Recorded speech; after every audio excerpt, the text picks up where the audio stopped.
السلام عليكم ومرحبا بكم، ان شاء الله تكونوا كامل بخير وبأحسن الأحوال يا رب. وقت ما يوصلكم الفيديو وصفتنا نهار اليوم واحد الحلوة البنات تجي ما شاء الله طرية دوب توابان بنينة بزاف وتقطع بزيادة، تقطع كمية كبيرة. يعني احنا هذا واش نحبو، توالم العيد الأضحى وتوالم يعني مع قهوة حليب، توالم أفراحكم مناسباتكم.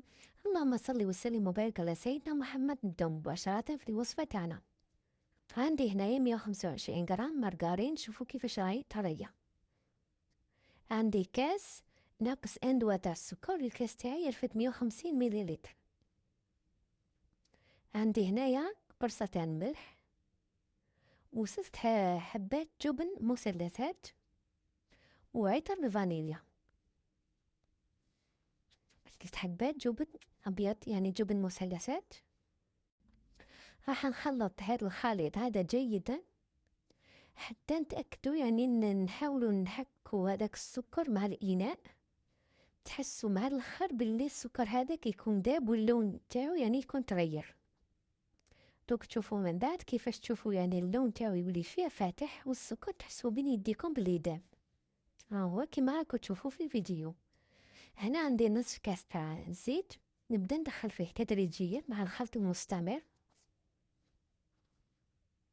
نحط بشويه ونخلط حتى يدخل مليح، ونزيد نحط بشويه ونخلط حتى يدخل، وهكذا حتى نكملوا كامل الكميه اللي عندنا. كمل كمية تاع الزيت اللي عندي، راح نحط 2 حبات بيض، نحط حبة بحبة، الحبة الأولى نخلط حتى تختفي تماما، ونضيف كذلك الحبة الثانية ونخلط كذلك حتى ما تبانش. هنا تلاحظوا باللي الخليط تاعنا سقط على قبيلة ولا كي شغل لماع وكريمي.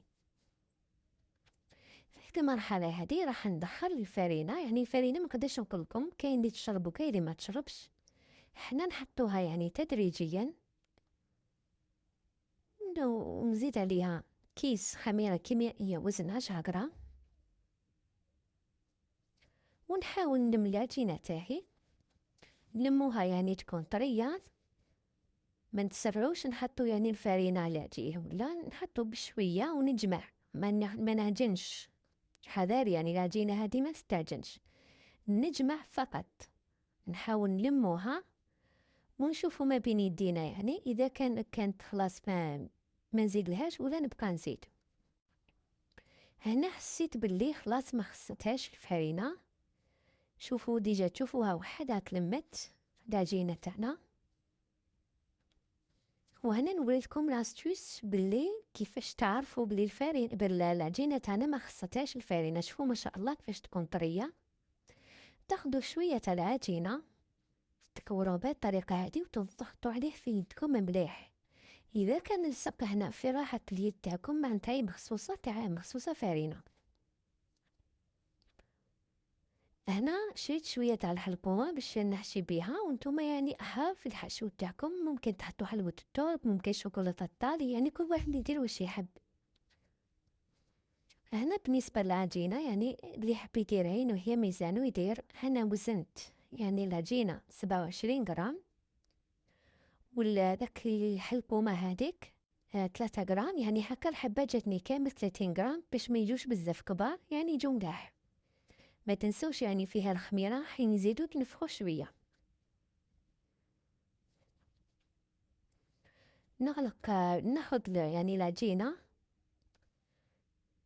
بالطريقة اللي قلت لكم. هاكا هنايا 26 غرام تاع العجينة، 27 غرام مع الحلقوم، يعني هداك هو 30 غرام. نفتح العجينة تاعي بهاد الطريقة اللي راكم تشوفوا، منحلوهاش رقيقة بزاف هكذا.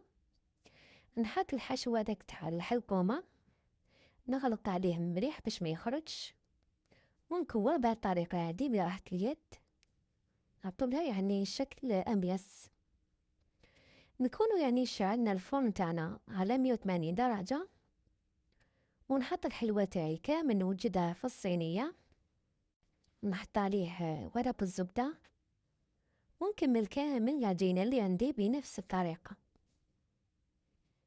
كي نكملهم دوك نوري لكم الكمية اللي خرجت لي، يعني خرجت لي حوالي 40 حبة. شوفوا ما شاء الله، يعني توالم عيد الأضحى، توالم يعني مناسباتكم. هنا راح ندخلها الفرن نشعلها من تحت، كي نشوفها تحمرت شوية نزيد نشعلها من الفوق تاخد كذلك شوية تحميرة.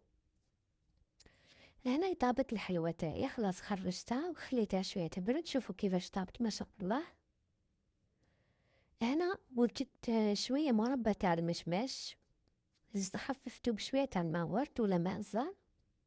هنا عندي نواه كوكو، انا راح ندير بها دوش عندي في الطريق، يعني نتوما احرار، تزيين يبقى اختياري، قفرة مرحي، قطايف ولا اي حاجه، نتوما يعني احرار. وعندي هنايا تزيين راني حنحط يعني غير ورده دشويه، غير باش نكاسي لا كولور بيضه هذيك. وانتوما يعني تحبوا تحطوا سيريز كونفي ولا، يعني نتوما احرار، تزيين قلت لكم دائما يبقى اختياري. ناخذ الحبة تاع الحلوة تاعنا نمسحها كامل هكذا الوجه تاعها بالمربى، ندخلها في النواه كوكو نضغط عليها شوية، من بعد ننفضها شوية ونحطها في كيسات. هاي ليك الشكل تاعها كيفاش. ناخد شوية تاع الورد نشمح الأسفل تاعو بالمعجون ولا بالمربى ونحط هكذا، يعني والله ما شاء الله بزاف بنينة وتقطع كمية كبيرة، ويعني حتى الشكل تاعها يجي شباب. يعني تزيين بسيط ما نكلفوش روحتينا. نكمل كامل الحلوة تاعي التزيين تاعها بنفس الطريقة، ونشوفوها في الأخير في صحن التقديم.